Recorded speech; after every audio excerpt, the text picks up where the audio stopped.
ধরা যাক আপনি মাঝ সমুদ্রে একটি জাহাজে বিশ্রাম নিচ্ছেন, চারপাশে নিস্তব্ধ জলরাশি, শান্ত পরিবেশ। হঠাৎই সেই নীরবতা ভেঙে আকাশ কেঁপে উঠল। উড়ে গেল একটি মিসাইল। বিশাল সেই অসীম সমুদ্র থেকে তীরে ফিরে যাওয়ার পথ প্রায় বন্ধ। মুহূর্তের পর মুহূর্ত আপনি বুঝতে পারছেন মৃত্যু যেন খুব কাছেই দাঁড়িয়ে আছে। চারপাশে কোনো যোগাযোগ নেই, বিশ্বের খবর জানা অসম্ভব, নিজের অবস্থানও কাউকে জানানো যাচ্ছে না। ইরান যুক্তরাষ্ট্র সংঘাতের এমনই ভয়াবহ পরিস্থিতির মুখে পড়েছিলেন 3 ভারতীয় নাবিক। জন্ম মৃত্যুর মাঝে দাঁড়িয়ে নিজেদের এমন নির্মম অভিজ্ঞতার কথা জানিয়েছেন তারা।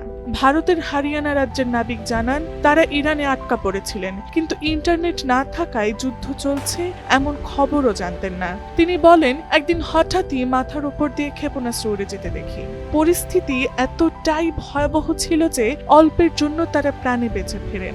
ঘন ঘন ক্ষেপণাস্ত্র হামলার কারণে ঘুমানো সম্ভব ছিল না। অন্যান্য ক্রু সদস্যরা এলাকা ছেড়ে গেলেও তারা 3 জন ভারতীয় সেখানে আটকে ছিলেন।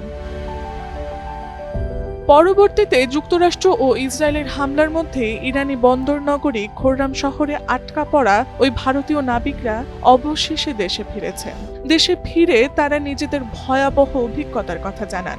শুক্রবার মুম্বাইয়ে ফিরে এসে তারা এশিয়ান নিউজ ইন্টারন্যাশনালের সাথে কথা বলেন। শনিবার আল জাজিরার এক প্রতিবেদনে এসব তথ্য জানানো হয়।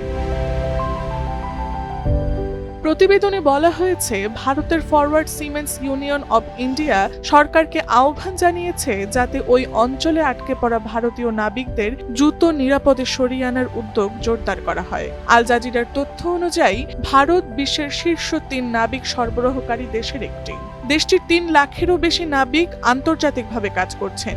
যুদ্ধ শুরু হওয়ার পর থেকে ভারতের নৌ পরিবহন মন্ত্রণালয় প্রায় 2680 জন ভারতীয় নাবিককে দেশে ফিরিয়ে আনতে সহায়তা করেছে।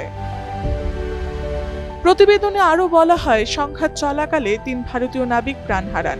এছাড়া 18 এপ্রিল হরমুজ প্রণালী অতিক্রমের সময় ভারতীয় পতাকাবাহী 2টি জাহাজের ওপর ইরানি বিপ্লবী গার্ড বাহিনী গুলি চালায়। Tasnuva Sanjida, Times today.